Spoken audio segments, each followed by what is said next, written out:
All right, I think people maybe can hear me. It's Steve. We're just getting on the air.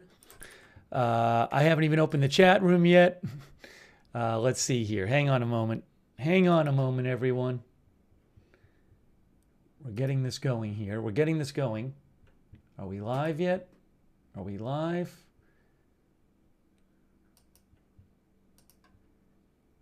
I think we're almost live. I think we're almost live. Okay. Hello, everyone. It's Steve. Just getting the broadcast set up. Thank you for your patience.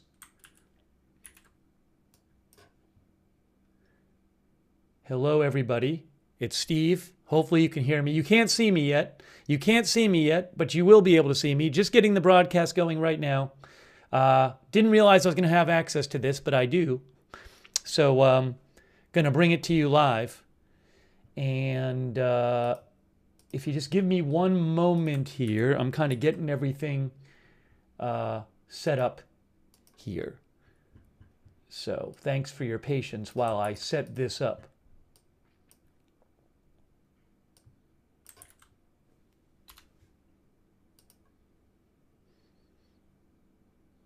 Can you hear me? Can you hear me? Okay. Give me. I'm gonna appear on screen in a second. Hopefully, I'm just kind of setting everything up. I think we're live. Are we live everywhere yet? Let's see. Yes. No, not yet. Yeah. So hang on.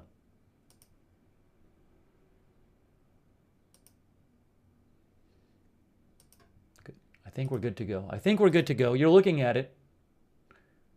All right. Hey guys, give me about 30 seconds. I will be here in a minute. Steve will appear in a minute. I'm just putting this on the screen. Okay?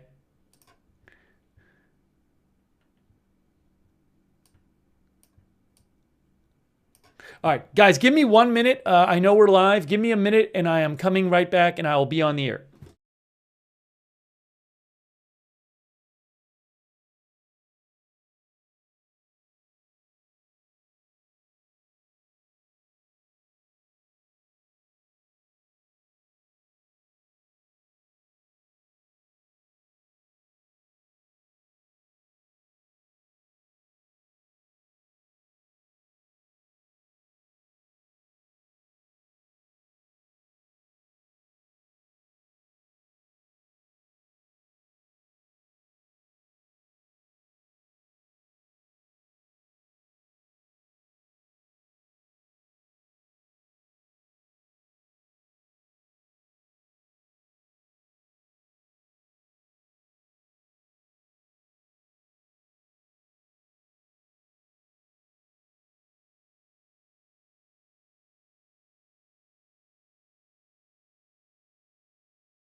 Thanks, guys, for your patience.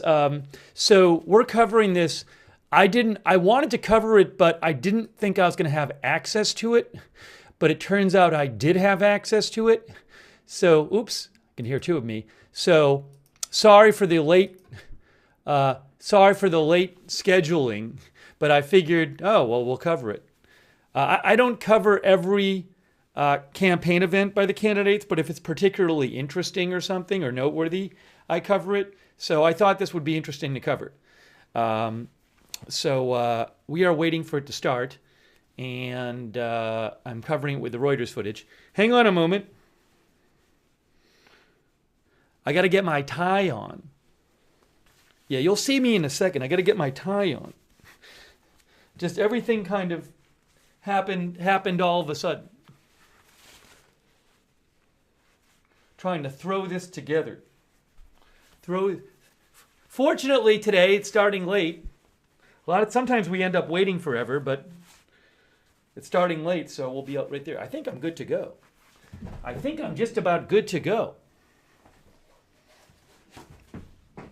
Give me one more moment here. Give me one more moment.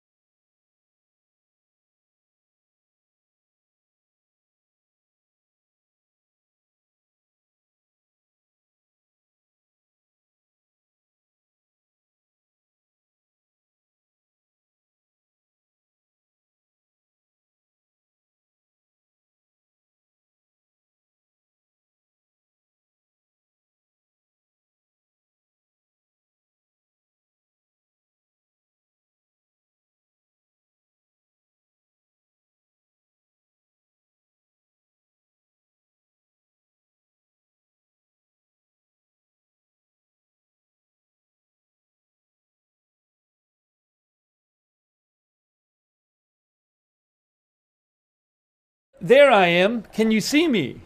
Can you see me and hear me? Oops, we're not at a Pro Maduro rally. All right, give me a moment here. Hang on. Where is the, there. Okay, I did it. You can hear me, you can see me. You can hear me and see me. Wonderful. So this hasn't started yet. Wonderful. We got it. We got it. Oh, boy. Let me try to get you some background on this. Appreciate you guys being here for the stream. Again, I wanted to cover this event, but until the last minute, I didn't believe I was going to have the footage.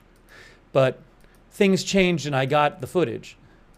So given that I had the footage, I was like, let's cover it.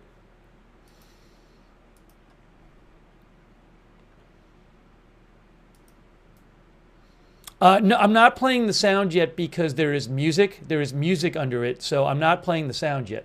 So thanks for bearing with me on that. Hey, thanks also to Cheryl H, our new member. Thanks, Cheryl. We'll probably cover the Iran and the Israel and Venezuela stuff later today, but I want to jump on the air and cover this real quick. Let's see. So what I was going to do is... Okay, there's that. I did that.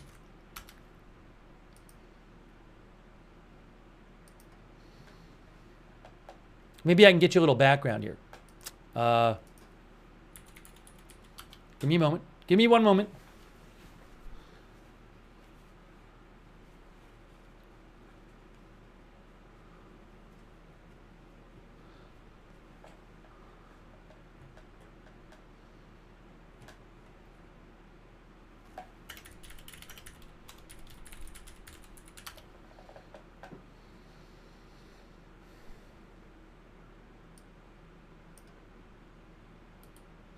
So this has been a bit of a controversial appearance from Trump. Really quick, just to show you what an article here, I'm going to just show you the headline.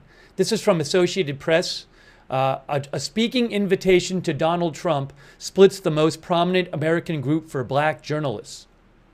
By the way, just to be clear, in case you missed it last night, I have just made a deal with Associated Press where I can pay them and I get access to their content. So I'm really excited about being able to bring you Associated Press articles and photos in the future. So that's exciting.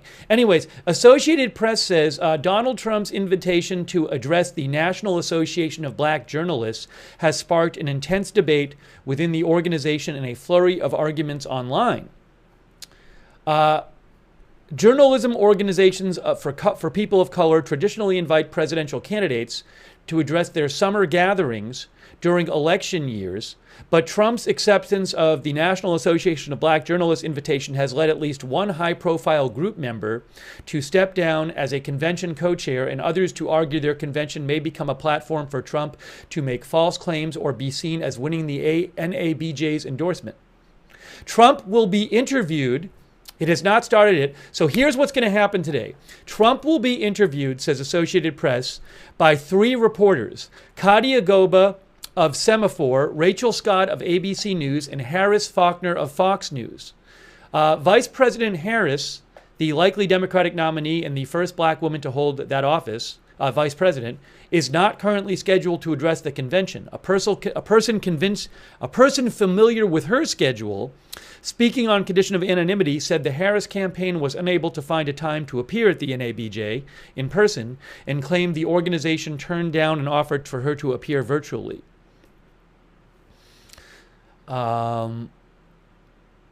So there's some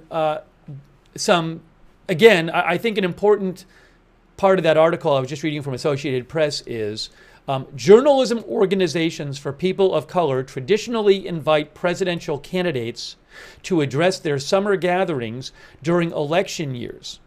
But Trump's acceptance of the invitation of the National Association of Black Journalists this year has led at least one high-profile group member to step down as convention co-chair and others to argue their convention may become a platform for Trump to make false claims or be seen as winning NABJ's endorsement.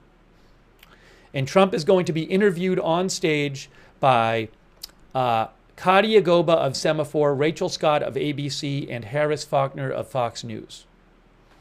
Hang on one sec here. So we're bringing you live coverage.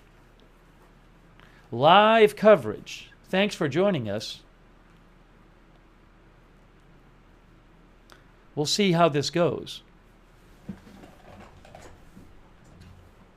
Oh, thanks so much to Mr. Blanks a lot. Mr. Blanks a lot, thanks for your support. Thank you, KF Sage, our new member. And also, big thanks to our moderators. AJ is moderating, Ruth Krafasi, Sabrina, Chandra. Thank you so much, moderators. I really appreciate it. Linda Belk and Larry on X. And hang on a moment here. Just want to thank our other moderators. And again, I'm sorry for the lack of advance notice. I only found out recently I actually had this footage. Good Luck Duck, Idaho Star Night. Sarah, Papa Bear, and Surly Dev are moderating. Thank you on Twitch. Thanks to Rick1111 for the support on Twitch. Thank you also, David Spivak. Thanks so much, David Spivak, for the gift membership. That's very nice of you, David. Thank you. And also thanks to our Facebook moderators as well. Kay Lowry Body is over there. Margaret Riley, thanks for modding. Let me just really quickly do something real quick. Oh yeah, they're still playing music there. Music is playing. The original start time for this, I think, was like, it was supposed to start, I think, at 1 p.m. Eastern time. It is now 2:05 p.m. But, you know, for Trump events, that's not uncommon. I haven't covered many Harris events yet, but for Biden events, it was not uncommon either. So, fortunately, it actually worked out well. Let me just, the headline's a little bit too big. Can I adjust the headline a little bit? There we go. Hang on, let me just do this here. I didn't even have time to like change the graphic on the broadcast. I'll do that later. I think the graphic is still the graphic from the previous stream, but I'm not showing the graphic. Let me just check something here.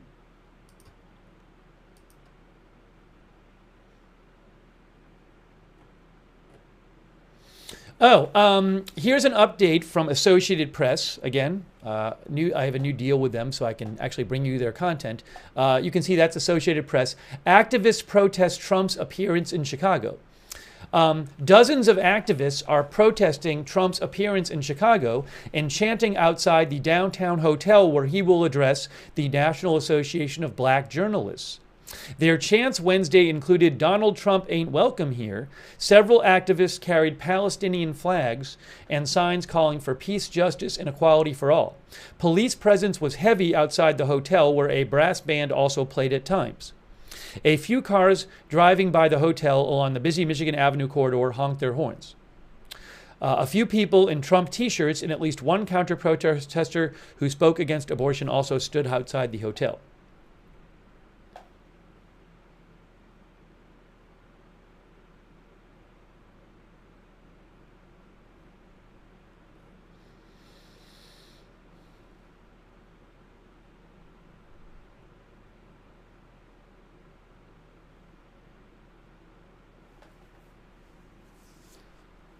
So Trump is speaking at the National Association of Black Journalists, and he will be answering questions.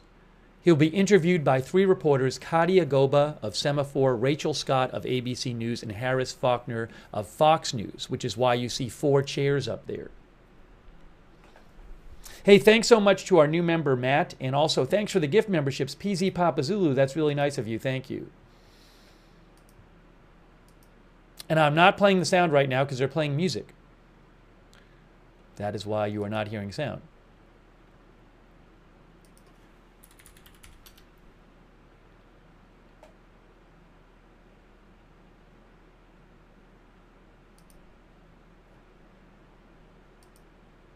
I'm going to read you a different article here as well. Let me just show you where I'm getting this from. I'm also trying out, I use Reuters for live footage, and we're watching a Reuters shot right now, which I pay for, which is great. I'm also trying out their articles. I don't know if we're gonna have the permanent access to their articles, but I'm trying that out with them. So I'm going to read you a little bit of this article. Trump sit down at Black Journalist Convention sparks backlash. That is from Reuters. So let me read you a little of this Reuters article. Donald Trump speaks at the country's largest gathering of black journalists today in an effort to bolster the Republican presidential candidate standing that has divided the group's members. Trump's first ever appearance. This is his first ever appearance at the National Association of Black Journalists annual convention in Chicago, comes a week after the 2024 election was shaken up by President Biden's decision to drop out. The group, National Association of Black Journalists, founded in 1975, regularly invites presidential candidates to address its annual gathering, but Trump is the first Republican to accept the offer since George W. Bush spoke at a conference they co-hosted in 2004. Trump is scheduled to be interviewed by 3 black women journalists. Fox News' Harris Faulkner, ABC News' Rachel Scott, and Semaphore's Katia Goba. Some members of the group said the group should not offer a platform to Trump, who has denigrated the work of black journalists, sometimes in personal terms. Trump has also used racist and dehumanizing language on the campaign trail. I'm reading from a Reuters article. That's what I'm reading, a Reuters article right now. Again, the article is Trump sit down at Black Journalist Convention sparks backlash. Let me continue with the article. Washington Post columnist Karen Attiah stepped down as a co-chair from the convention, saying on social media she had not been involved or consulted with in any way with the decision to platform Trump in such a format. In Chicago, a protest was expected outside the venue. We read another article talking about protesters being there. Oh, now I'm seeing some people standing up, so let me keep an eye on this. All right, they're still playing music. Really quick, let me just make sure I'm getting sound here. You're going to hear 2 of me, I think, in a second. Hang on. I think you're going to hear, just let me test something out. You're going to hear 2 of me for a sec. Testing 1, 2. Are you not hearing 2 of me? Hold on. Oh, hold on. Are you not hearing 2 of me? Oh, yeah, okay, you are. Oh, good. We're good. We're good to go. We're great. Sorry, I just wanted to make sure we were getting sound. Good. Okay, so we're good. So I'll turn the sound on. I'll turn the sound on when he actually speaks and when they turn off the music, because they're still playing music. Yeah, they're still playing music right now. Just wanted to make sure the audio was working. Sweet Tat says they're telling people to be seated. Thank you. Yeah, I got to be careful with the music here, not to play it at all. Again, yeah, the three reporters, the three black women reporters who will be interviewing him, who will be talking to him, are Fox News' Harris Faulkner, ABC News' Rachel Scott, and Semaphore's Kadi Agoba.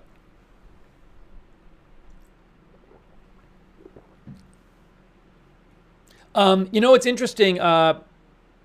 Biden was planning, Reuters says that Biden was planning to attend this year's NABJ convention before he dropped his presidential bid.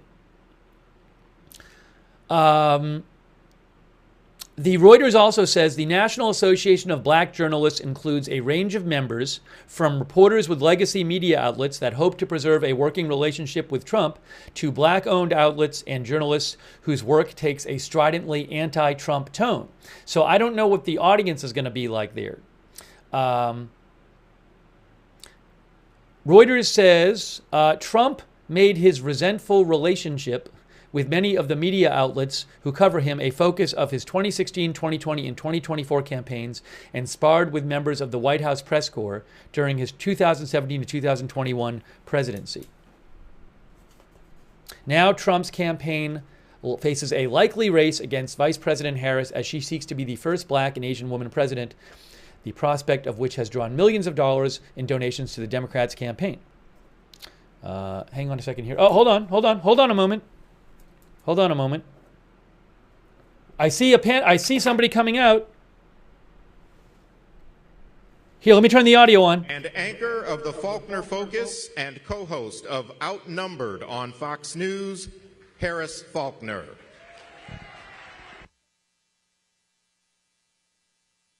Hold on. NABJ. Mic's on? Hear me? There we go. Test. Good afternoon, NABJ, and welcome to a conversation with former President Donald Trump. This discussion continues a decades-long tradition during election years of inviting journalists to discuss the policies and their impact with the candidates who are running for president, and the impact of those policies, especially in black communities. Former Presidents George W. Bush, Barack Obama, and Bill Clinton have attended the NABJ conventions either as presidents or as presidential candidates in past years. NABJ is currently in conversation with Vice President Kamala Harris's team to schedule a Q&A either in person or virtually in September. As journalists, we use opportunities like these both to inform our reporting, but also to help voters understand the choices that they face in a consequential and historic election year. NABJ has partnered with PolitiFact to fact-check this conversation in real time. You can access that feed on social media using the hashtag NABJFactCheck. Again, the hashtag is NABJFactCheck. We have a lot to get to, and we do not want to waste any time, so let's bring out the former President of the United States, the Republican nominee for president, former President Donald Trump.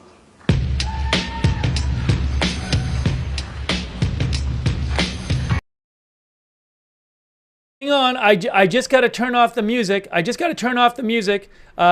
will put on the audio when the music stops.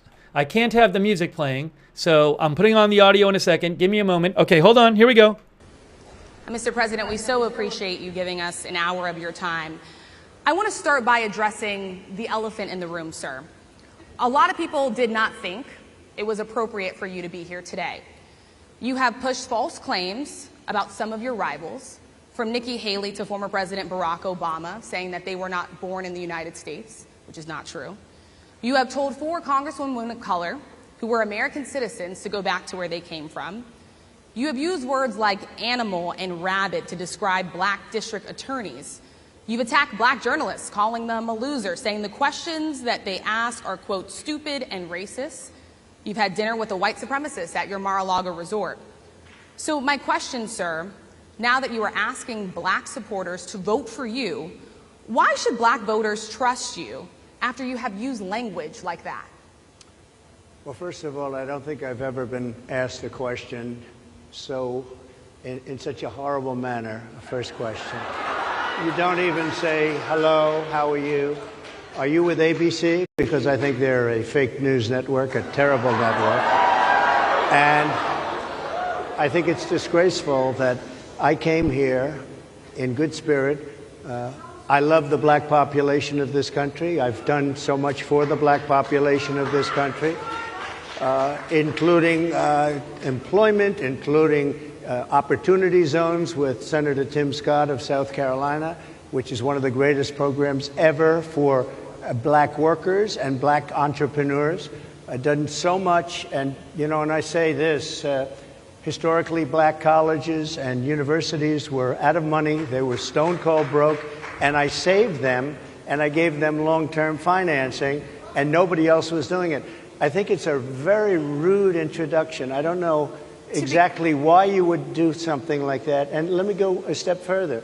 I was invited here, and I was told my opponent, whether it was Biden or Kamala, I was told my opponent was going to be here. It turned out my opponent isn't here. You invited me under false pretense. And then you said, you can't do it with Zoom. Well, where's Zoom? She's going to do it with Zoom, and she's not coming. And then you were half an hour late. Just so we understand, I have too much respect for you to be late. They couldn't get their equipment working or something was wrong. Mr. President, I would love I think if you it's can a answer very the question nasty on your rhetoric question. and why you I have believe answered that the black voters question. should trust you with another 4 I have years. been the best president for the black population since Abraham Lincoln. That's my answer. Better than President Johnson, who signed the Voting Rights Act? And for you to start off a question and answer period, especially when you're 35 minutes late because you couldn't get your equipment to work, in such a hostile manner, I think it's a disgrace. Let me just ask a follow-up, sir, and then we'll move on to other questions here. Some of your own supporters, including Republicans on Capitol Hill, have labeled Vice President Kamala Harris, who is the first black and Asian American woman to serve as vice president and be on a major party ticket, as a DEI hire. Is that acceptable language to you? And will you tell those Republicans and those supporters to stop it? How do you define DEI? Go ahead. How do you define diversity, equity, inclusion? Okay, yeah, go ahead. Is that what your definition? That is give me a literally definition the words then. Would you give me a definition DEI. of that? Give me a definition of that. Sir, I'm asking you a question, No, a you very have to direct define question. it. Define it for me, if you would. I just defined it, sir. Do you believe that Vice President Kamala Harris is only on the ticket because she is a black woman? Well, I can say no. I think it's maybe a little bit different. So I've known her a long time indirectly, not directly very much, and she was always of Indian heritage, and she was only promoting Indian heritage. I didn't know she was black until a number of years ago when she happened to turn black, and now she wants to be known as black. So I don't know, is she Indian or is she black? She is always identified as a black woman. She went to a historically black college. I respect either one, but she obviously doesn't, because she was Indian all the way, and then all of a sudden she made a turn, and she became a black person. Just to be clear, sir, do you believe that she is somebody should look into that too when you continue in a very hostile, nasty tone? It's a direct question, sir. Do you believe that Vice President Kamala Harris is a DEI hire, as some Republicans I really don't have know. said? I mean, I really don't know. Could be. There are some, and there are plenty. I know this lady right over there, Harris, is a fantastic person who just interviewed me at length. And we had a great interview, I think, and I heard you got very good ratings on that interview. You told me it was the longest one of your life, so we had a good discussion. Look, I want to talk about why you're here today. I mean, it is not lost on us how divided we are as a country. And as you were coming today, we really got to see that we were divided along the lines of race, along the lines of gender. And there is this question of, in this moment where we are, why come here? What is your message today? My message is to stop people from invading our country that are taking, frankly, a lot of problems with it. But one of the big problems, and a lot of the journalists in this room I know and I have great respect for, a lot of the journalists in this room are black. I will tell you that coming from the border are millions and millions of people that happen to be taking black jobs. You had the best. What exactly is a black job, sir? A black job is anybody that has a job. That's what it is. Anybody that has a job. All right. And Mr. President, they're taking the employment away from black people. They're coming in, and they're invading. It's an invasion of millions of people, probably 15, 16, 17 million people. I have a feeling it's much more than that. And everybody's been seeing what's happened. The first group of people, the black population, is affected most by that. And Kamala is allowing it to happen. She's the border czar. She's the worst border czar in the history of the world. There's never been a border czar like this. She's never even essentially been. She said she was there once, but not the right part of the border. So she was a border czar. She's done a horrible job. These people are coming into our country, and they're taking black jobs and Hispanic jobs, and frankly, they're taking union jobs. Unions are being very badly affected by all of the millions of people that are pouring into our country. And one thing, as we discussed, many of these people are coming in from mental institutions, from prisons, from jails. They're gang members in other countries. Other countries are setting loose their prisoners. They're opening up their prisons and their mental institutions, and they're taking their bad people, drug dealers, gang members, and they're bringing them into the United States. And by the way, their crime rate is going down, and our crime rate is going to be a disaster. Mr. President, I want to get into how you address some of the issues with black communities. And I say that plural because we live in communities of color that are different. We're not all the same. We don't vote the same. We don't think the same. True. It's not monolithic. So as you come here today, I want to talk about something that bursts, and this is the weight of the inflation on this country right now. The nonprofit Money Management International recently released data from its mid-year analysis that we have found a 52% rise in people who are seeking counseling for being in credit debt. They're paying for food that is sky high on their credit cards, and now they can't pay that off.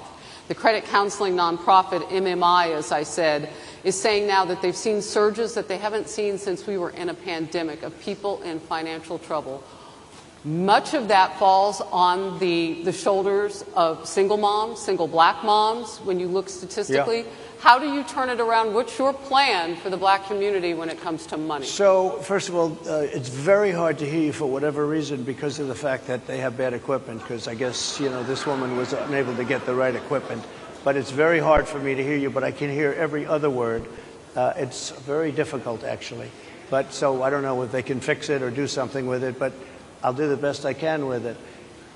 The inflation is absolutely destroying our middle class, our working class, virtually every class. Inflation is a disaster in our country.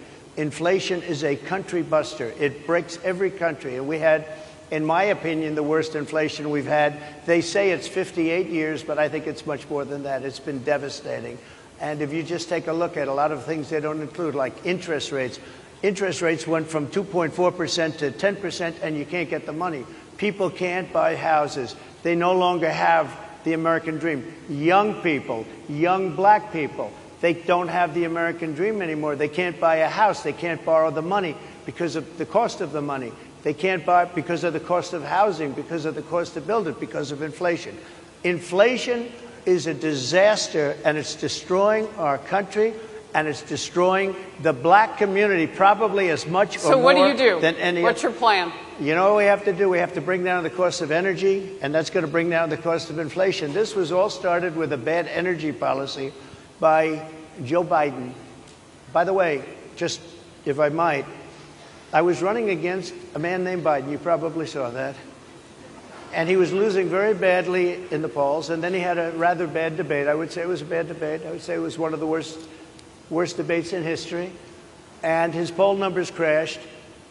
And instead of saying, let's keep going and maybe something happens the other way, they said, oh, we're going to replace him. Let's just replace him. That's like you're in a fight, a prize fighter's in a fight. He's not doing what you say, let's bring in another fighter. So our whole campaign was steered toward him, and now we have to steer toward him. But ultimately it's the same because they have bad policy. They have policies of open borders, unbelievable open borders, horrible energy policies.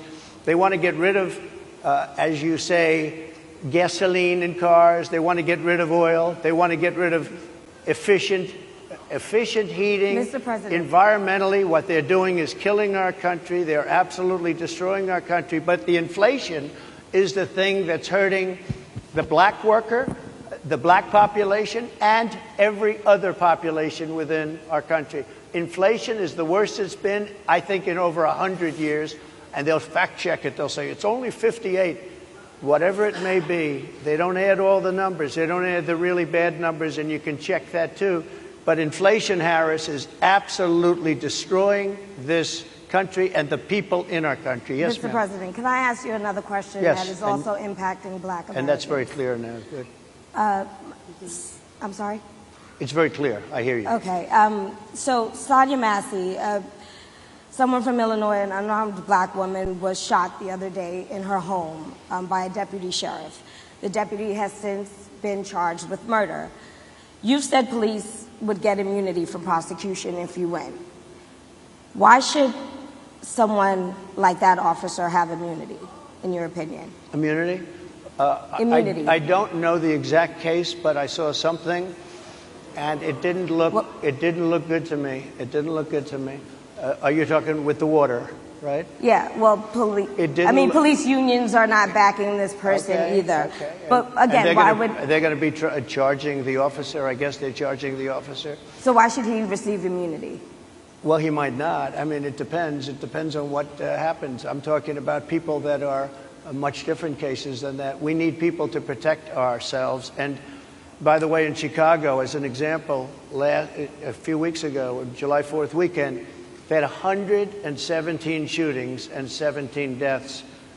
Nobody wants that. Nobody wants that. We need to have our police officers have the respect and dignity back.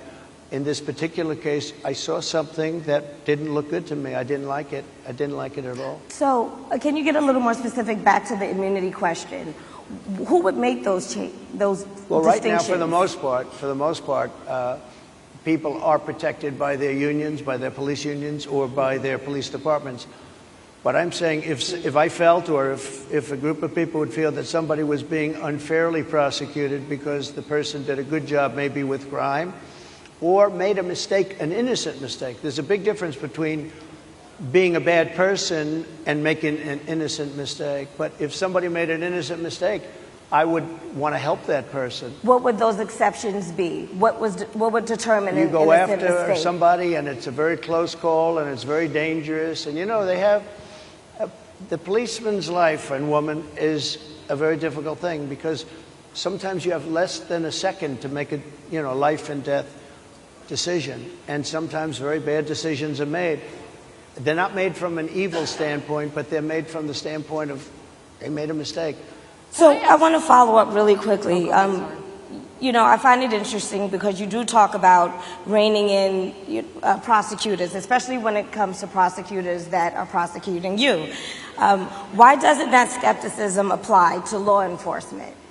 Well, I've been prosecuted because I'm a political opponent of two people that have weaponized our justice system.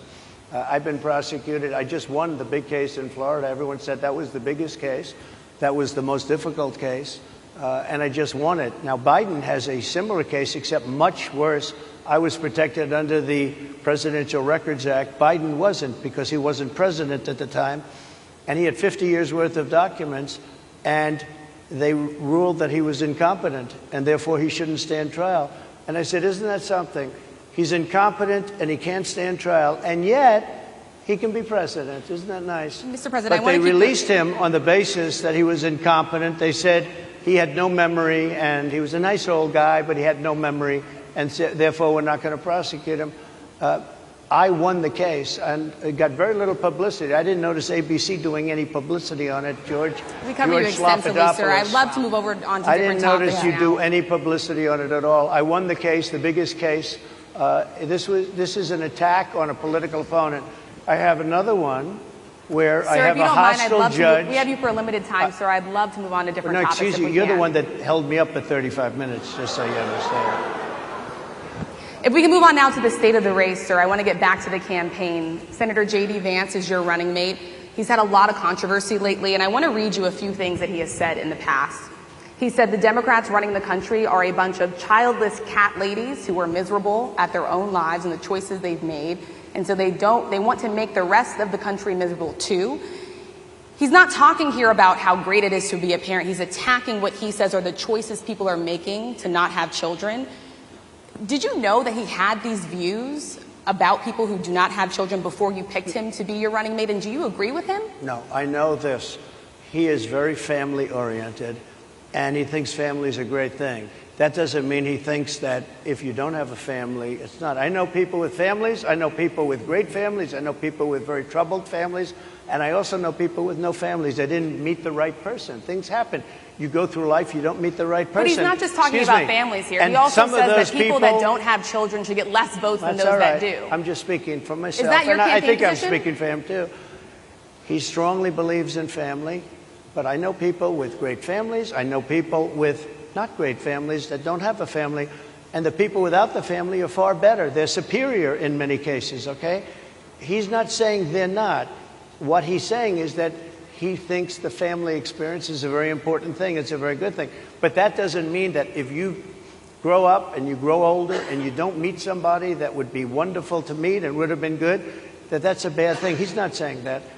My interpretation, you'll have to ask him, actually, but my interpretation is he's strongly family-oriented, but that doesn't mean if you don't have a family, there's something wrong with it. Just one last point and then we'll move on. Just one of the bedrock principles of American life is one person, one vote. Senator J.D. Vance has suggested that someone who has children should have more votes than a person who does not have children. I just want to be clear here. Is that the position of your campaign? Well, no, but it's not something I have ever heard before. I can tell you this. Right now you have illegal aliens coming into our country, many from prisons and many from mental institutions, and they want to give them votes. I don't think they should have votes. They came into our country illegally, and they're taking the vote away from all of the people in this room that have been here a long time, that have worked hard, that in many cases, and you'll see this happening, if I'm not elected, you're going to see it happening. If I am, you're not going to have any problem. But you're going to see it happening a long time. You're going to see the people in this room and people outside of this room are going to be losing their jobs to people that have come into this country illegally. Mr. President, can we stay with just kind of the state of the race right now? Because I felt like that vice president question, candidate question was right in there with that. So let's talk about J.D. Vance for a little bit. He's had some stumbles out of the gate. I don't know if you're hearing what we hear as reporters, but it's been a tough couple of weeks for him. Why did you choose J.D. Vance? Why didn't I? Why did you choose him? And I'm having a hard time hearing, too. I chose him everybody out there can, but it's hard to hear. I'll tell you why. I chose him because he's a very strong believer in work and the working man and woman, and especially the working man and woman who have been treated very unfairly, because you have many of them in this room.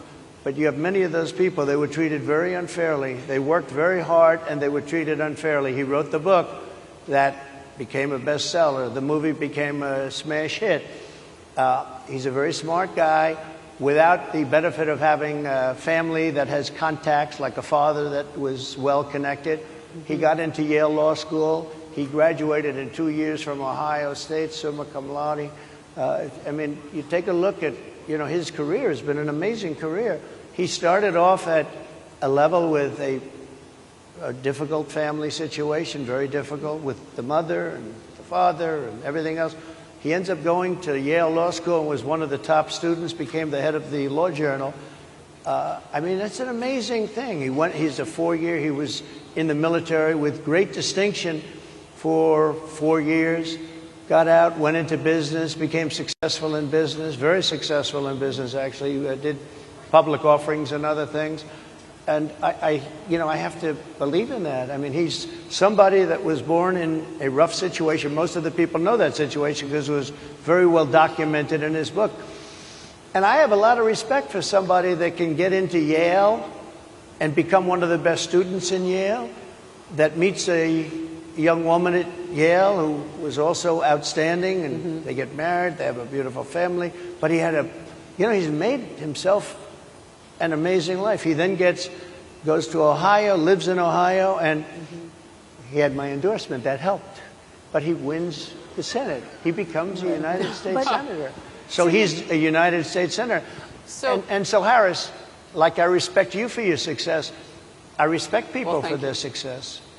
The reason I asked the question is because the last time you and I sat and talked was the day that you were shot. We'd been together for much of that day. You left to go to Butler, Pennsylvania, and we didn't know what was next. Yeah. And 2 days sorry. after that... I cannot understand. Your microphone I know, is so it is really hard for me to understand it's just, you, too. I can understand you perfectly. Because she's closer. I can understand you. Happy to hear that, sir. But I can't Really happy to hear understand, that. Harris, I have a few more questions. because of the distance, and the mics are really in lousy shape, but I cannot understand Are you asking a question? what you're saying. So what I wanted to say was the last time we spoke, you said some words that were prophetic because I asked you who you wanted to choose for vice president. Yeah. And you said normally it really wouldn't matter what they would bring. You know, you choose somebody that you think has a future, that sort of thing. But you said these words 3.5 hours before an attempted assassination on your life. You told me that bad things happen, Harris, and that's why this decision is important this time. Bad things happen. You said it twice. When you look at J.D. Vance, is he ready on day one? Does he what? Ready on day one, if he has to be. I've always had great respect for him, and for the other candidates too. But I will say this, and I think this is well documented. Historically, the vice president, in terms of the election, does not have any impact. Mm-hmm. I mean, virtually no impact. You have 2 or 3 days where there's a lot of commotion as to who, like you're having it on the Democrat side, who it's going to be. And then that dies down, and it's all about the presidential pick. Virtually never has it mattered. Maybe Lyndon Johnson mattered for different reasons of what we're talking about, not for vote reasons, but for political reasons, other political reasons. But historically, the choice of a vice president makes no difference. You're voting for the president, and you can have a vice president who's outstanding in every way, and I think J.D. is. I think that all of them would have been. But you're not voting that way. You're voting for the president. You're voting for me. If you like me, I'm going to win. If you don't like me, I'm not going to win. I'm going to get my J.D. Vance question in. J.D. Vance? I'm going to get my J.D. Vance question in. To your point and to Rachel's point, he, has a lot of opinions about childless women like myself or divorced people like yourself. Do you think, well, I mean, my point is here. But at least it was said in a friendly manner. My point is, do you think the Republican Party is getting a little bit too judgy about people's lives when you think about abortion or when you think about what J.D. Vance is saying? I don't think, look, I think that the Democrat Party is really the one that has the problem. I think they're radical on abortion because they're allowing abortion in the 9th month. They're allowing the death. But I think it's they're about allowing freedom, the death of a baby after the baby is born, based on the governor of Virginia. Based on the governor of Virginia, they're allowing the death of the baby after it's born. They're allowing abortions in the 8th and 9th month. Well, Democrats have denied. I think they're right. And I think the Republican Party is actually much less. I think I've made them much less radical, perhaps. But the Republican Party, what we're doing is bringing it back to the states where everybody wanted it. Democrats, Republicans, liberals, conservatives, everybody wanted abortion brought back. They didn't want Roe v. Wade in the federal government. They wanted it, everybody. But the majority of Americans oppose Roe v. Wade being overturned. They don't know about this. Right now they're voting. It brought it back to the states. Now, I happen to believe in the 3 exceptions.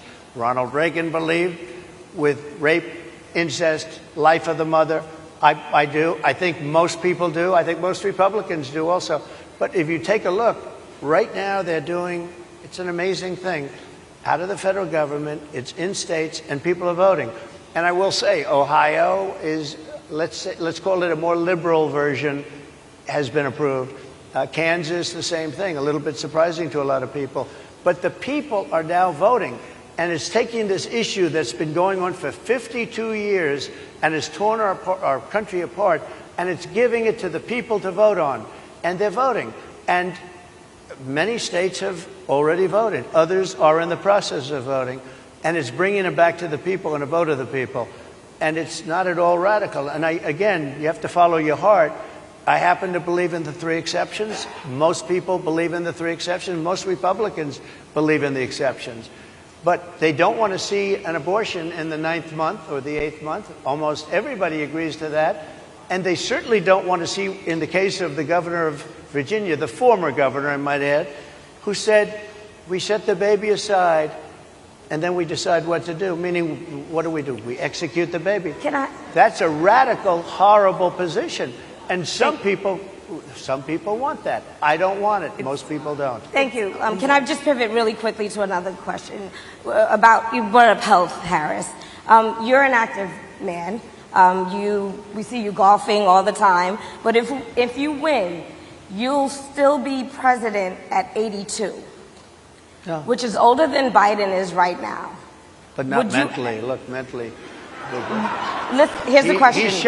He's shot. But most people, I know many people in their 80s and their 90s that are in great shape. Some of our greatest leaders.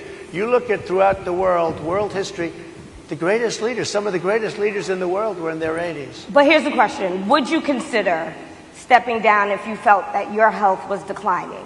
Or would you? Oh, absolutely. And who would I think I'd know. How would you make that decision? I think I'd know. Look, if I came onto a stage like this and I got treated so rudely as this woman treated me. Oh, my goodness. And I'm fine with it because she was very rude, sir.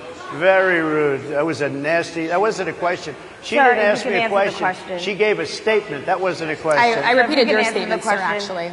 You said you would. You would. Oh, make that absolutely. decision If I to step thought down. that I was failing in some way, I want people to be sharp. I'll go a step further. I want anybody running for president to take an aptitude test, to take a cognitive test. I think it's a great idea. And I took 2 of them and I aced them. Well, I took 2 of them. But let me ask. Yeah. I would like to have people running for president, and I don't mean because they're 75 or 85. I think anybody running, I'd like to do it. People say it's not constitutional. I would like to have something passed where you can do it.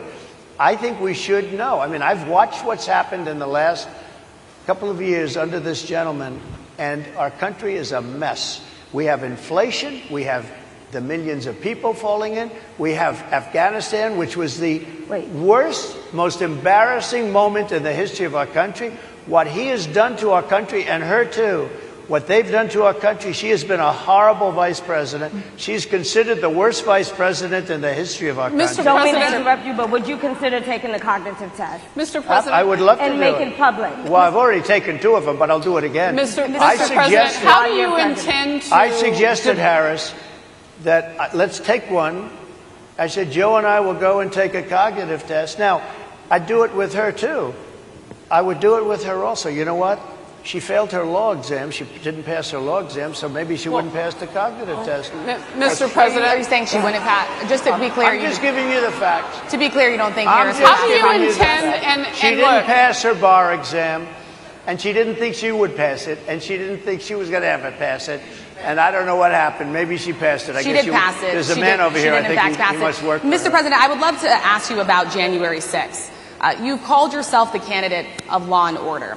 Yeah. When Time Magazine asked you if you would consider pardoning all the rioters, you said, yes, absolutely. Sure. You called them patriots. 140 police officers were assaulted that day. Their injuries included broken bones. At least 1 officer lost an eye. 1 had 2 cracked ribs, 2 smashed spinal discs. Another had a stroke. Were the people who assaulted those 140 officers, including those I just mentioned, patriots who deserve pardons? Well, let me bring it back to modern day. Like about 5 days ago, we had an attack on the Capitol, a horrible attack on the Capitol. You saw the people that were protesting and spraying these incredible monuments, bells, lions, all these magnificent limestone and granite with red paint, red spray paint that will never actually come off, especially on the limestone. It will never, I'm a builder, I know about this stuff. It'll never, you'll see it in 100 years from now. They viciously attacked our government. They fought with police. They fought with them much more openly than I saw on January 6th. What's going to happen to those people? What's going to happen to the people in Portland that destroyed that city? But, sir, my question is on those. What's going to happen to the people that tried to burn rioters who assaulted officers. You have to would you pardon what's those going to people? happen? Oh, absolutely, I would. You would pardon those? If they're innocent, I would pardon them. They've been convicted. And by the way, the Supreme Court just well, they were convicted by a very tough system. How come the people that tried to burn down Minneapolis, how come the people that took over a large percentage of Seattle, How come nothing happened to them? How come the but people sir, we're that, talking about people that were seen beating officers we're talking about with flagpoles, buildings. dragging them down the stairs. They're on video. Have you seen that video, sir? Oh, really? Well, they you would pardon those. You would pardon those rioters? They shot a young lady in the face who was protesting. They shot her in the face. You know, nobody died that day. You do know that. But people died in Seattle. Nobody died, but people died in Minneapolis. You know, people died in Minneapolis. And nothing happens, and nobody ever talks, and nothing happens to those people. But you went after the J6 people with a vengeance. And I'll tell you what about the cops that were, and I'm all for the police, as you know, but what about the police that are ushering everybody into the Capitol? Go in, go in, go in. What about that? Look, nothing is perfect in life. But you have people from Minneapolis, you have people just from 5 days ago in Washington, D.C. They were having fistfights and fighting with the police. They were spraying and destroying. They were desecrating our monuments in Washington, D.C. 5 days ago, and nothing happened to them. And you can't have two systems of justice. That's why they went after me as a political opponent, because they felt they couldn't win without doing that. And we're going to win our cases, and we're going to be vindicated. But I have to spend a lot of time on that, and money. That's what they want. After the election, they won't care. Although in my case, I think they probably will, because the hatred is pretty deep. But I'll tell you, they went after me as a political opponent. That's never happened in our country before, and it sets a terrible, terrible precedent. What do you do on day one if you win? What's your first thing? What do? I close the border. And I do two things, because I can do a lot of things simultaneously. I close the border. We don't want people coming in. We want people to come in, Harris, but they have to be vetted. They have to be checked. They have to come in legally. We want people. I want people to come into our country, but they have to be vetted. They have to be checked. So when you say, what do? That, and I drill, baby, drill. I bring energy way down. I bring interest rates down. I bring inflation way down, so people can buy bacon again, so people can buy a ham sandwich again, so that people can go to a restaurant and afford it. Because right now, people can't buy food. Your grocery bills are up 40, 50, 60%, right? She's agreeing to me. Oh, she's agreeing. Thank you. I like you very much. Mr. President, I think we are. But it's true. Your grocery bills are up. And then they're mandating that you buy an all-electric car. You know, Elon Musk endorsed me, and he's a friend of mine. He's a good guy. He's a smart guy. But I'm against everybody having an electric car, okay? I'm very much against that. You have to be able to, if you want a hybrid or if you want a gasoline-propelled car. But, you know, we have more liquid gold, gasoline, oil, under our feet than any other country. More than Saudi Arabia, more than Russia, more than any other country. I want to use it. I want to use what we have. I want to bring down prices, bring down costs. And I also have to stop the invasion. And remember, they're taking your jobs. These people coming in are taking your jobs. Project 2025. I think we have to leave it there by the Trump team. All right. So leave it. That is the last word. Thank you so much, Mr. Trump, for coming today and joining us. Well, thank you very much. They've been telling us. Thank you. Thank you, everybody, very much. Great honor. Thank you, Mr. President. Thank you. NABJ will email about details regarding the conversation. All right, I can't play the music. That was a pretty unique appearance by former President Trump at the National Association of Black Journalists. Yeah, so that was quite a thing, and not the usual, campaign appearance. This is why I like to cover. I don't cover all the campaign appearances from the candidates, but when it's some kind of like out of the ordinary situation, I like to cover them because you never know what's going to happen. But yeah, that was not an hour.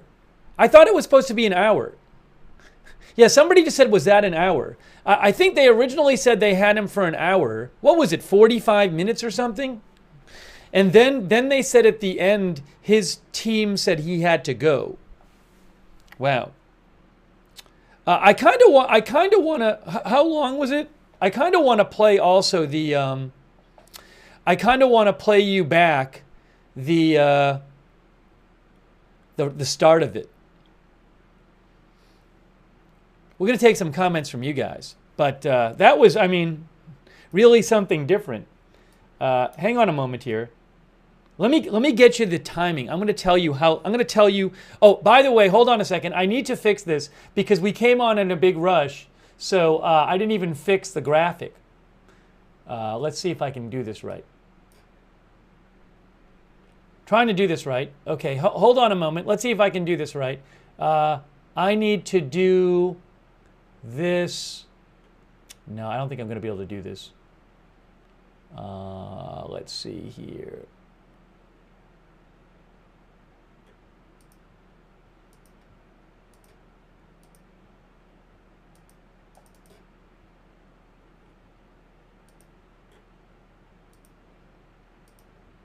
Let me just go back here. All right, bear with me for a second.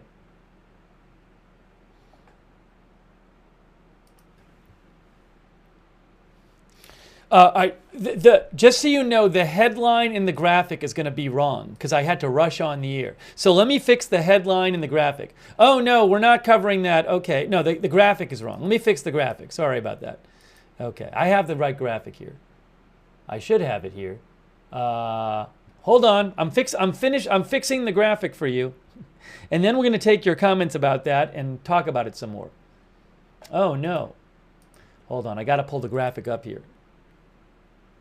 Again, we are obviously not covering Ismail Haniyeh assassinated. Oh, I know what I'll do. Everything's falling apart here.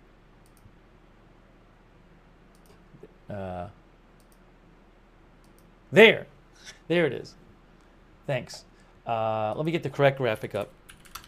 Yeah, that was quite an appearance. Okay, we'll get this down here, this here. All right, I'm getting the graphic up now for you.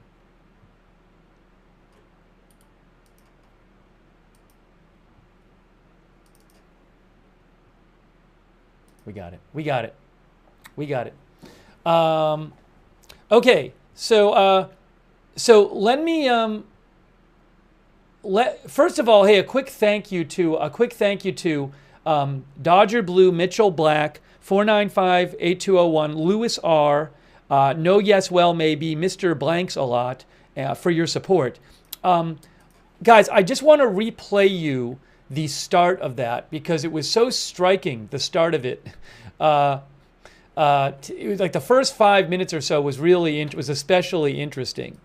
So it was really, really interesting. So let me just replay that start of that for you. If you give me a moment here, what's the best way for me to replay it? Let's see here. If I do this, I'm gonna actually replay it from my own broadcast. I think that might be the way to do it right at the moment.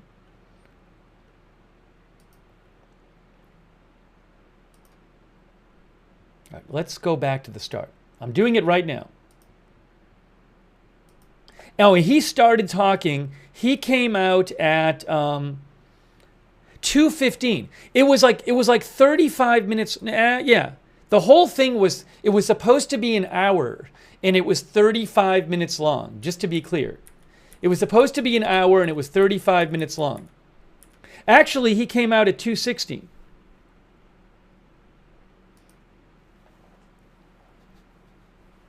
That was very interesting. All right, I'm gonna put this on the screen for you right now.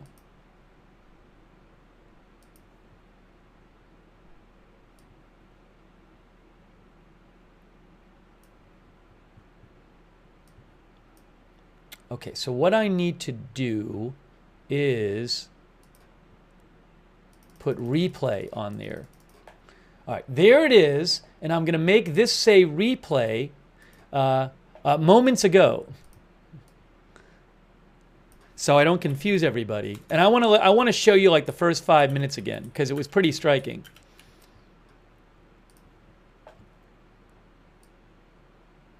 Moments ago.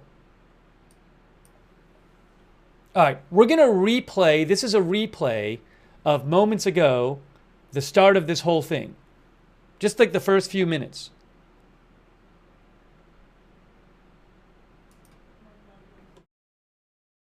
Here we go. Mr. President, we so appreciate you giving us an hour of your time. I want to start by addressing the elephant in the room, sir. A lot of people did not think it was appropriate for you to be here today. You have pushed false claims about some of your rivals, from Nikki Haley to former President Barack Obama, saying that they were not born in the United States, which is not true. You have told 4 congresswomen of color who were American citizens to go back to where they came from. You have used words like animal and rabid to describe black district attorneys. You've attacked black journalists, calling them a loser, saying the questions that they ask are, quote, stupid and racist. You've had dinner with a white supremacist at your Mar-a-Lago resort. So my question, sir, now that you are asking black supporters to vote for you, why should black voters trust you after you have used language like that? Well, first of all, I don't think I've ever been asked a question in such a horrible manner. First question. You don't even say, hello, how are you? Are you with ABC? Because I think they're a fake news network, a terrible network. And I think it's disgraceful that I came here in good spirit. I love the black population of this country. I've done so much for the black population of this country, including employment, including opportunity zones with Senator Tim Scott of South Carolina, which is one of the greatest programs ever for black workers and black entrepreneurs. I've done so much, and and I say this, historically black colleges and universities were out of money, they were stone cold broke, and I saved them, and I gave them long-term financing, and nobody else was doing it. I think it's a very rude introduction. I don't know exactly why you would do something like that. And let me go a step further. I was invited here, and I was told my opponent, whether it was Biden or Kamala, I was told my opponent was going to be here. It turned out my opponent isn't here. You invited me under false pretense. And then you said, you can't do it with Zoom. Well, where's Zoom? She's going to do it with Zoom, and she's not coming. And then you were half an hour late. Just so we understand, I have too much respect for you to be late. They couldn't get their equipment working, or something was wrong. Mr. President, I would love if you can answer the question on your rhetoric and why you believe that black voters should trust you with another 4 I years. have been the best president for the black population since Abraham Lincoln. That's my answer. Better than President Johnson, who signed the Voting Rights Act? And for you to start off a question and answer period, especially when you're 35 minutes late because you couldn't get your equipment to work, in such a hostile manner, I think it's a disgrace. Let me just ask a follow-up, sir, and then we'll move on to other questions here. Some of your own supporters, including Republicans on Capitol Hill, have labeled Vice President Kamala Harris, who is the first black and Asian American woman to serve as vice president and be on a major party ticket, as a DEI hire. Is that acceptable language to you? And will you tell those Republicans and those supporters to stop it? How do you define DEI? Go ahead. How do you define diversity, equity, inclusion? Okay, yeah, go ahead. Is that what your definition? That is give me a literally definition the words then. Would you give me a definition DEI. of that? Give me a definition of Sir, that. I'm asking you a question, a very direct question. Define it for me, if you would. I just defined it, sir. Do you believe that Vice President Kamala Harris is only on the ticket because she is a black woman? Well, I can say no. I think it's maybe a little bit different. So I've known her a long time indirectly, not directly very much. And she was always of Indian heritage, and she was only promoting Indian heritage. I didn't know she was black until a number of years ago when she happened to turn black, and now she wants to be known as black. So I don't know, is she Indian or is she black? She is always identified as a black woman. I she went to a historically black college. I respect either one, but she obviously doesn't, because she was Indian all the way, and then all of a sudden she made a turn, and she became a black person. Just to be clear, sir, do you believe I think somebody should look into that too when you continue in a very hostile, nasty tone. It's a direct question, sir. Do you believe that Vice President Kamala Harris is a DEI hire, as some Republicans really don't have know. said? I mean, I really don't know. Could be. There are some, and there are plenty. I know this lady right over there, Harris, is a fantastic person who just interviewed me at length. And we had a great interview, I think, and I heard you got very good ratings on that interview. You told me it was the longest one of your life, so we had. All right, so I just want to stop there. So whatever you think of what Trump just said, that is making some headlines, what he said about Vice President Harris. For example, let me show you this article that is being run currently by the Associated Press. Hang on a moment here. I'll put this on the screen for you. Right here? Hold on. Here? No, hold on. Hang on, I'll get this on the screen for you. Let me get this on the screen for you. There. So Associated Press has an article, Donald Trump falsely questions Kamala Harris's race as he appears at gathering of black journalists. Donald Trump falsely questioned Kamala Harris's race during an appearance before the National Association of Black Journalists in Chicago that quickly turned hostile on Wednesday. The Republican former president claimed that Harris, the first black woman and Asian woman to serve as vice president, had in the past only promoted her Indian heritage. I didn't know she was black until a number of years ago when she happened to turn black, and now she wants to be known as black. So I don't know, is she Indian or is she black, Trump said while addressing the group's annual convention, which we just heard. As an undergraduate, Harris attended Howard University, one of the nation's most prominent historically black colleges and universities, where she also pledged the historically black sorority Alpha Kappa Alpha. As a U.S. Senator, Harris was a member of the Congressional Black Caucus, supporting her colleagues' legislation aimed at strengthening voting rights and reform policing. Okay. Trump's appearance at the annual gathering immediately became heated, with the former president sparring with interviewer Rachel Scott of ABC News and accusing her of giving him a very rude introduction with a tough first question about his past criticism of black people and black journalists, his attack on black prosecutors, and the dinner he had at his Florida club with a white supremacist. As we just heard, he said, "I think it's disgraceful that I came here in good spirit. I love the black population of this country. I've done so much for the black population of this country."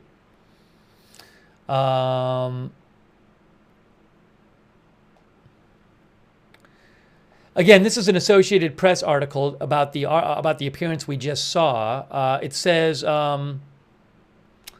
here, hold on a second.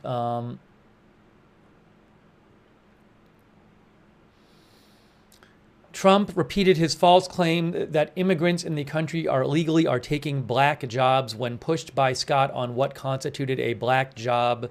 Trump responded by saying, "Was any job," drawing groans from the room. At one point, he said, I've been the best president for the black population since Abraham Lincoln." The audience responded with a mix of boos and some applause.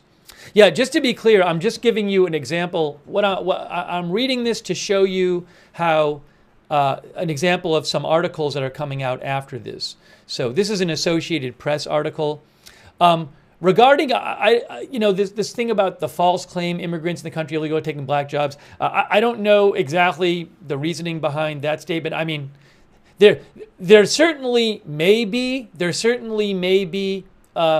black people who had a job in the United States whose job got taken by an immigrant. I am not familiar on the numbers on all this stuff, so I just want to clarify, this is an AP article, and I'm not telling you my opinion, but I'm trying to give you what I'm trying to do is give you a sense of some of the headlines coming out of this. And you can see here, Reuters as well has an article, Trump questions whether Harris is black at conference of black journalists. So this statement is making a bunch of headlines. That certainly is going to be a big thing that comes out of this. I actually think that the White House press secretary commented on this statement, if I have this right. Let me see if I can find that for you.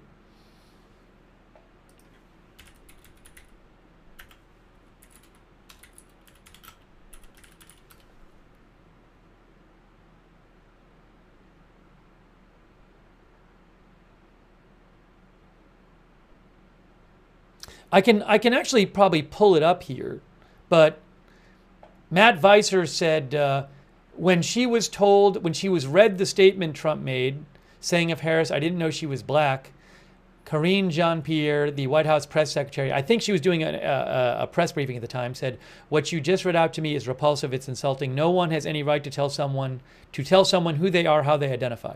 Anyways, so that's just one part of this That's just one part of this appearance. But it was certainly a contentious appearance. Again, when he came out, one of the three journalists, if not more of them, said that they said, we only have an hour with you. But about 35 minutes in, they said, oh, like your people are saying that that's the end of it. So I don't know if the Trump team ended it early, but again, the facts of the matter are that when he came out, they said, we only have an hour with you. He didn't dispute that. And then about 35 minutes later, they said that his people, his campaign had said that that's it. Let me double check the timing here. Yes, it was actually less than 35 minutes because he came out he sat down and started speaking at 2:16, and I believe around 2:50 or 2:49, they said to him, that they said his team said he had to go. Now, let me say this. Maybe he had to be somewhere else. So I do know that Trump has a rally in Pennsylvania he's going to speak in Pennsylvania tonight. According to Reuters, he's speaking at 6 p.m. in Pennsylvania. So, that could have been the reason that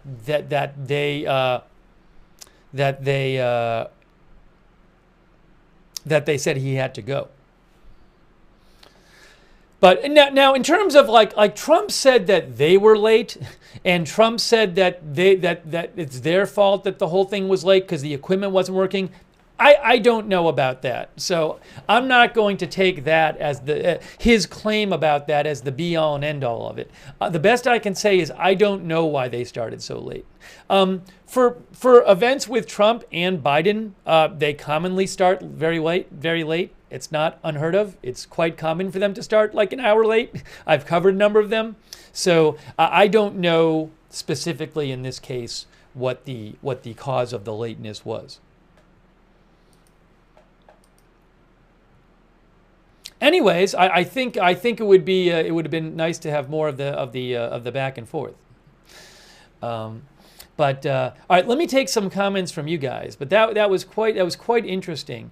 And again, I don't cover all campaign events from the candidates, but when it's something I think is particularly interesting or in a different kind of environment, I like to cover it if I have the footage. And today I found out late I had the footage for this, so I figured we'd cover it.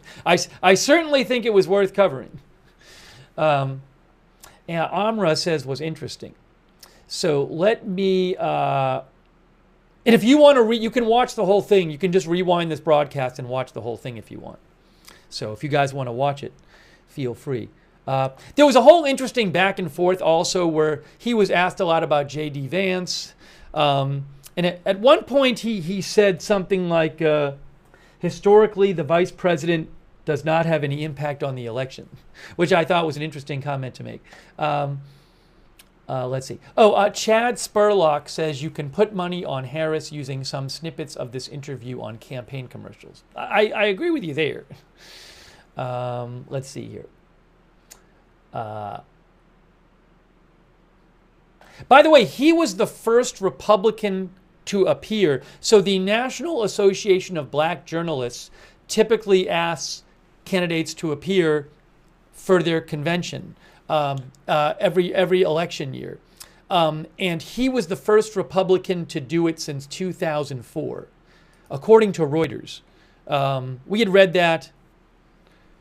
read that earlier in an article we were reading earlier. And I think it was Reuters who said he was the first one to speak at this convention, first Republican since 2004. And I believe Harris, I think they said at the start they're working on doing a virtual appearance for her, if I have that right, I think. Don't hold me to it. I remember saying something like that being said?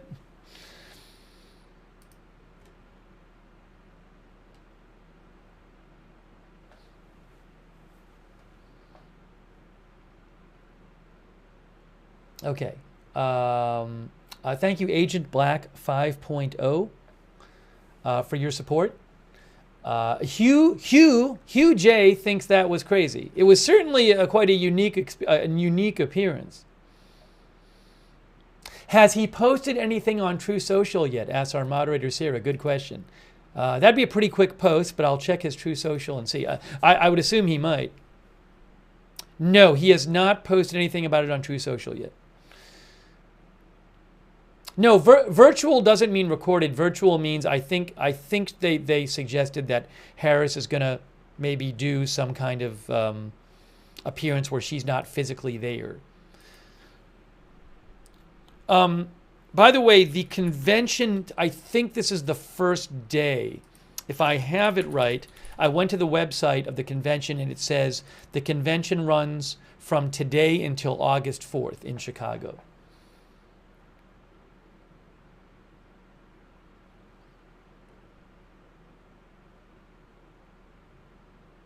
Trump claims that he posted on social media claiming that she's only going to do it because he did it. If I can find that from yesterday. Yeah, so I don't know the... let me read you this first. This was from earlier today. This was from this morning.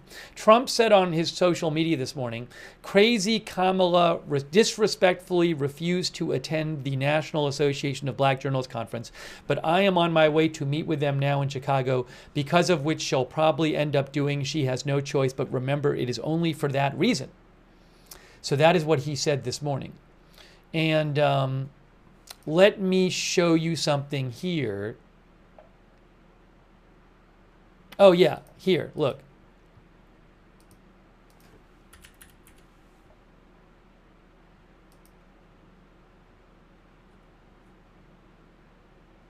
The National Association of Black Journalists posted a few hours ago, NABJ is in conversation with the Harris for President campaign team to schedule a Q&A session between Vice President Harris and NABJ, either in person or virtually at some point in September. In September. Okay, so not during the conference, in September. Sorry, so I didn't get that full information until now to you. So there you go.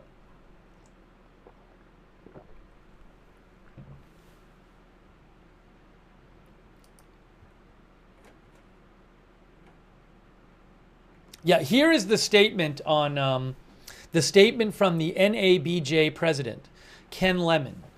NABJ has been in talks with both the Democratic and Republican Party since January. NABJ was in contact with Vice President Harris's team for an in-person panel before President Biden dropped out of the race in July. However, we were advised by her campaign at the time that her schedule could not accommodate this request. The last update we were provided earlier this week was that Harris would not be available in person or virtually during our convention. We are in talks about virtual options in the future and are still working to reach an agreement. The president said, I consulted with our group of founders and past NABJ presidents Tuesday on site in Chicago, and as a group, we affirmed that the invitation to former President Trump was in line with our usual practices since 1976. It has always been our policy to ensure that candidates know an invitation is not an endorsement. We also agreed, that while this race is much different and contentious, so are the consequences. While we acknowledge the concerns expressed by our members by having Trump appear, we believe it is important for us to provide our members with the opportunity to hear directly from candidates and hold them accountable. We also want to provide our members with the facts. We have partnered with PolitiFact for live fact-checking.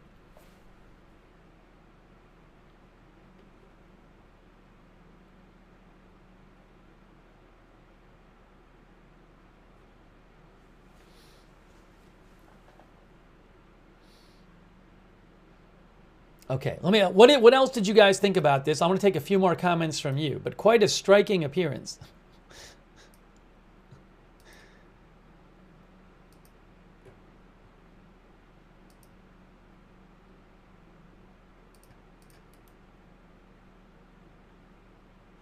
Jason Santoro says he came to face Harris. He was conned. Okay, so just to be clear, Trump claimed in the appearance that he was told Harris would be there at the same time. I have never seen any reporting, and I have never seen any statement from the National Association of Black Journalists claiming that they were going to invite them both at the same time. Just to be clear, I know he said that during the appearance, but nothing, I have seen literally no reporting in any of the articles I've read about this, in any of the statements from the National Association of Black Journalists, that the plan was to have them both appear at the same time. That would be like a debate. And I'm guessing I would have heard that if that were true. So again, just to be clear, it's their common practice to invite the candidates from both parties. That's something they have done for decades. But just to be clear, I have seen nothing suggesting that they were both supposed to be there at the same time, and that was any part of the original plan.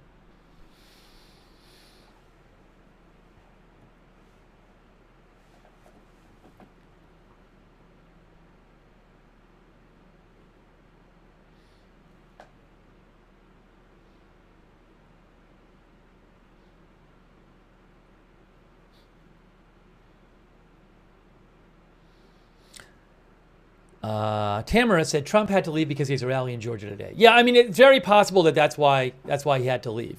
Now, again, I'm not party to the decisions.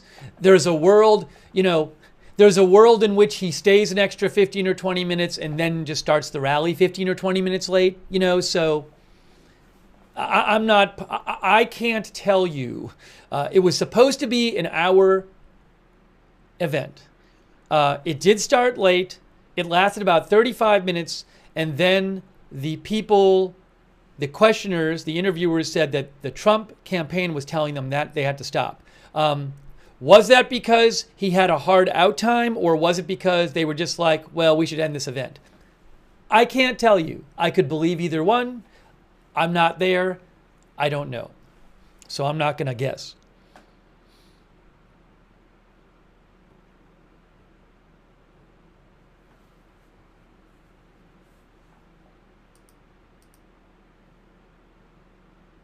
Oh, we're going to do a poll question.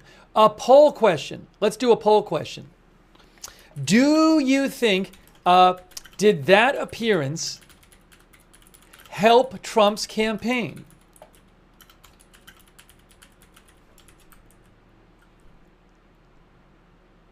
Help or hurt Trump? Help or hurt Trump campaign? Help or hurt Trump's campaign? And I'll give you three choices.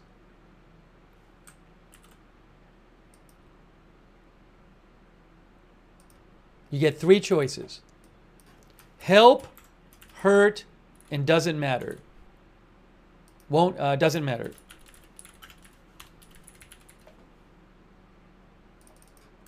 All right, let's see what you guys think. That's what I want to ask you. By the way, I don't know the breakdown of Trump supporters and non-Trump supporters in our chat, just to be clear. Could be heavily weighted one way or the other. That was really interesting. That was one of the more interesting political appearances I've seen in a long time. Let's see.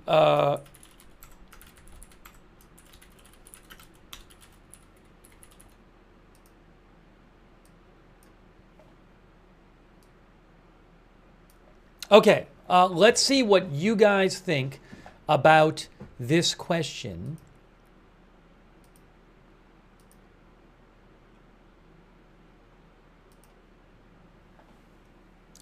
Give me one moment real quick here.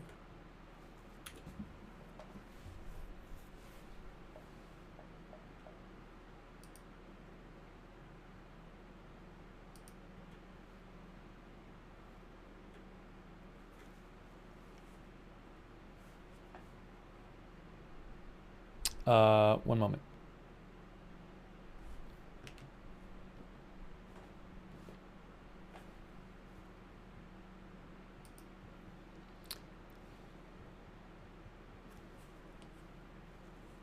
Why am I seeing? What am I seeing? Oh, here we go. Sorry. Okay, I'm going to put up on the screen what the YouTube I'm going to put up on the screen what the YouTube viewers are saying about this. Here it is. This is what the YouTube viewers are saying. Did the appearance help or hurt Trump's campaign? Our YouTube viewers say 24% say help, 37% say hurt, and 40% say didn't matter. How about our Twitch viewers? Let's see what they had to say. What did our Twitch viewers have to say?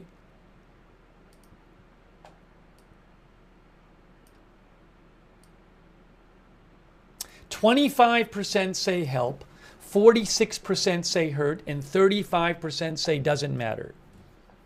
So a bit more of you think it hurt rather than helped, and a decent chunk of you said it doesn't matter.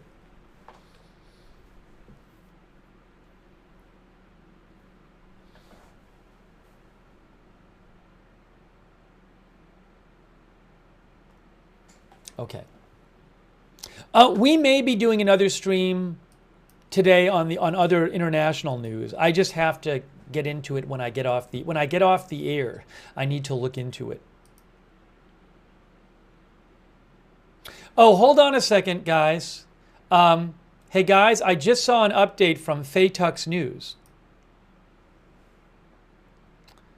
Let me try to get you that report. Hold on a second. I just saw an update.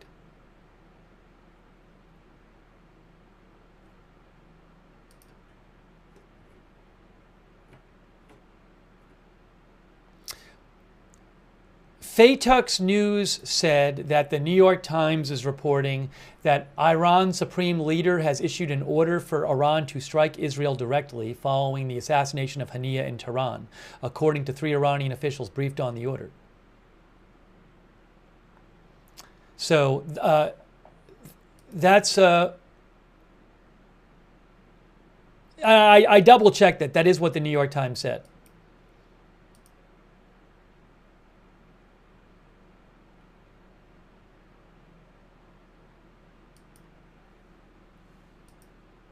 Give me one moment here.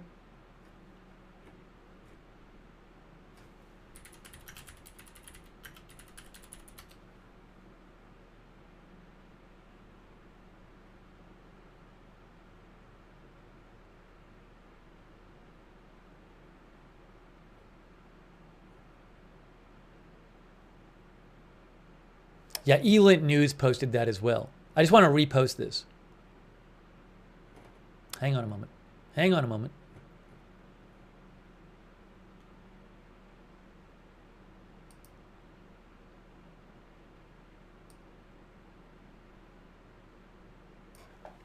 Okay. So, hey guys, here's what I think I should do. Guys, so what I want to do right now, by the way, thanks on Twitch for your support to Uppy1895, Who Shot JR, Airtight Ski Pole. Thank you. So guys, what I want to do is I want to wrap this stream up because I may do some international news coverage, and but I need to. Oh, sorry. This headline, it shouldn't say live because, well, the speech is over. Go back and watch it. Sorry for the confusion with the headline,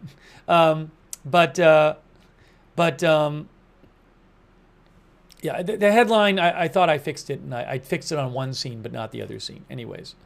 Yeah, let me wrap up this stream because I got to get caught up on the international news, and I might do a stream on that. So, but I can't really do this and do that at the same time. So, yeah, we'll fix it in post. So I really appreciate you guys joining me for this live stream. I'm glad we were able to cover this for you. And let me kind of wrap this up quickly. I'm going to do kind of the quicker wrap up. Subscribe and follow the channel Agenda Free TV. We cover all kinds of live breaking news here, Agenda Free TV. And turn on the notifications. We have a free notification system. It works awesome. If you want to sign up for the free notifications, the mods will post the link in the chat. You can also find it in the description of the video on Facebook and YouTube. And I really appreciate you guys tuning in and letting me read your comments on the air. Thank you. And also, thank you to our moderators who are amazing. I really, really appreciate them being here, and they're the ones that allow us to have chat rooms. Thank you so much, mods. Al Starr and Cynthia Moon, and all of our other moderators who've been over there on YouTube, Linda Belk and Larry on X, over on Twitch, Bash and Girl, Big Ball of Yarn, David Green, Good Luck Duck, Idaho Star, Sarah, Papa Bear, and Surly Dev, and all of our Twitch mods, and our Facebook moderators like Kay Lowry Body, Margaret Riley. Who else am I missing? All of our moderators, thank you. Hopefully I didn't miss any of them. Hey, and thanks to everybody who donated. That is so nice of you guys. Your support for the channel is what keeps it on the air and what allows me. Hey, what was the content today? We used the Reuters footage. It's thanks to you that I can afford to buy this footage and show you the articles from AP and stuff. So really appreciate your support for the channel. If you ever want to donate to the channel, you can go to agendafree.tv, agendafree.tv. Really quick. If you watch on YouTube and you want to turn on the YouTube notifications, you got to do this thing over on YouTube, and it's kind of funky and it's weird, but this is what you got to do on YouTube to turn on the YouTube notifications. You got to click this bell thing here and then choose all notifications. So for our YouTube viewers, you should do that to get the YouTube notifications. Hey, thanks so much to our Discord moderators. Really appreciate our Discord moderators. And if you want, you can check out our Discord chat. You can chat with other viewers when we're not on the air. Check it out. It's free, and the link to the Discord chat's the same as the notifications link. Hey, follow me on Twitter. When I'm off the air, I post breaking news on my Twitter account. Not Twitter, X, my X account. @Lookner on X. Working on getting that graphic fixed too. Hopefully soon. The graphic, fixing the graphic so it's the X logo. But that's my X account, @Lookner. Follow me over there for news while I'm not on the air. And hey, thanks to our Facebook subscribers. I really appreciate you. People like Robert Rial II. And Billy Joe Drage and Eve Richards and Diane Allworth and Margaret Riley and Kate Lowry Body, all of our other Facebook subscribers, thank you. And if you missed the event, I would highly suggest you watch it if you missed it, because it's really interesting. You can just rewind and watch it. Thanks to all of our other Facebook subscribers too. Thanks to our Twitch subscribers like Big Ball of Yarn, Annie Cush, Shaggy, Wall Street, Gina Pina, Rocky Coast, Jack's Animals, all of our subscribers, Allistic, Greyhound Player, who says, what is Iran going to do? Well, maybe we'll talk about that later. We might do a stream in a little bit on international news. And our YouTube members, all of our other Twitch subscribers, all of our other Twitch subscribers, thank you. And our YouTube members like Princess Teapot, Janet Burnett, Jared Nash, Catherine of Sweden, the one and only, Marissa Pugliese, Kimberly Barr, Jenny, Nini, Stephen Elder, Evelyn in Maine, Cheryl Simpson, Pam Turner, Donald Mulligan, Hassel DeHoff, Turn It Off, thanks for being members on YouTube, MB, Buffalo Women, Anna Max, Lucky Minute, One and Only, PZ Papazulu, Addiction Looming, CC Truck, Devil Bunny, Catherine of Sweden, Danny G, The Lucky Minute, I know I'm repeating some of these, Jackie, J.K. Sinar, Joyce McLean, Miss T, Jay Davis, Storm Laughter, Scott Johnston, Random Guy, Bree M, Brandy, and all of our other YouTube members, Kit Johns, Janet Burnett, Cruella, and others. All right, I am wrapping up this stream, and John Corelli and all of our other viewers. I am wrapping up this stream, but we might be on a little later with more breaking international news, but I need to go and look into that right now, because I got to finish this up. All right, so I am wrapping the stream up. I will post updates on my X account when I'm off the air, and we very well might be back on the air in a little bit covering some more news.